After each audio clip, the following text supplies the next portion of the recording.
America में राष्ट्रपति चुनाव से पहले राष्ट्रपति ट्रंप के लिए राहत भरी खबर आई है। चुनाव से करीब एक सप्ताह पहले अमेरिकी सेनेट में सुप्रीम कोर्ट के नए जज के लिए वोटिंग की गई। इस वोटिंग में एमी कोनी बैरेट ने जीत दर्ज की। सुप्रीम कोर्ट के जज के लिए एमी कोनी का नाम डोनाल्ड ट्रंप ने ही नामित किया था। I, Amy Coney Barrett, do solemnly swear that I will support and defend the Constitution of the United States. That I will support and defend the Constitution of the United States.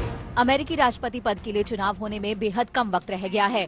ऐसे में विरोधी हमले और धुआंधार चुनाव प्रचार के बीच राष्ट्रपति Donald Trump के लिए एक राहत भरी खबर आई है और ये तस्वीरें इस बात की तस्दीक भी कर रही हैं। दरअसल अमेरिका में चुनाव में एक सप्ताह पहले सोमवार को अमेरिकी सीनेट में सुप्रीम कोर्ट के नए जज के लिए वोटिंग हुई। इस वोटिंग में एमी कोनी बैरेट ने जीत दर्ज की है और अमेरिकी सुप्रीम कोर्ट की नई जज बन गई हैं। अमेरिकी सीनेट ने वोटिंग के बाद उनकी जीत की पुष्टि की। सुप्रीम कोर्ट के जज के लिए एमी कोनी का नाम डोनाल्ड ट्रंप ने ही नॉमिनेट किया था, जिसकी वजह से ट्रंप को डेमोक्रेटिक पार्टी के भारी विरोध का सामना करना पड़ा था और अब इस जीत को डोनाल्ड ट्रंप की बड़ी कामयाबी माना जा रहा है। सीनेट के मुताबिक एमी कोनी के पक्ष में 52 और विरोध में 48 वोट पड़े। बैरेट को यूएस सुप्रीम कोर्ट के जज के रूप में शपथ दिलवाई गई। वो दिवंगत जस्टिस रूथ बेडर गिन्सबर्ग की जगह लेंगी। एमी को अच्छा लेखक भी माना जाता है। मानवाधिकारों पर भी उनकी दलीलें हैं। आपको बता दें कि अमेरिका में जजों की नियुक्ति लाइफ टाइम के लिए होती है और अन्य कोर्ट से अलग यहाँ के जजों की कोई रिटायरमेंट की उम्र नहीं होती। आज तक ब्यूरो। और अब एक नजर अमेरिकी राष्ट्रपति चुनाव से जुड़ी कुछ दिलचस्प जानकारियों पर। अमेरिका विश्व का सबसे पुराना लोकतंत्र है। अब से करीब 232 साल पहले 1788 में चुनाव की शुरुआत हुई थी। अमेरिका में राष्ट्रपति बनने के लिए आवश्यक है व्यक्ति का जन्म अमेरिका में हुआ हो और 14 साल से वो देश में रह रहा हो। अमेरिका के राष्ट्रपति की आयु कम से कम 35 साल होनी चाहिए। साथ ही राष्ट्रपति को अंग्रेजी भाषा का ज्ञान होना चाहिए। राष्ट्रपति का चुनाव 538 इलेक्टर्स करते हैं। राष्ट्रपति बनने के लिए कम से कम 270 इलेक्टोरल मत हासिल करना आवश्यक है। अमेरिकी कानून के मुताबिक राष्ट्रपति पद के 2 कार्यकाल के बाद कोई भी व्यक्ति तीसरी बार चुनाव नहीं लड़ सकता।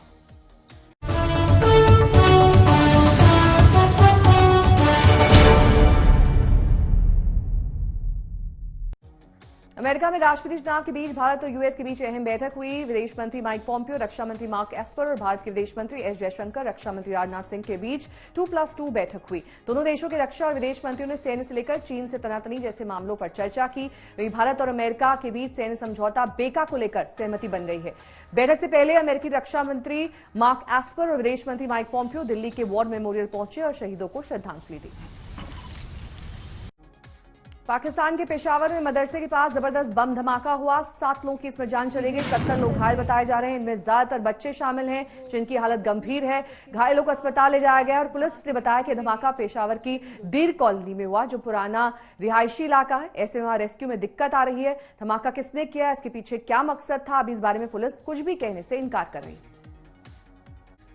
फ्लाइंग फिश के नाम से मशहूर पैराट्रूपर जॉन ब्रेन ने नया रिकॉर्ड स्थापित किया। जॉन ने बिना पैराशूट के 40 मीटर ऊपर से हेलीकॉप्टर से छलांग लगाई। लंदन में रहने वाले इस फ्लाइंग फिश ने इस रिकॉर्ड के लिए 18 महीने कड़ी मेहनत की।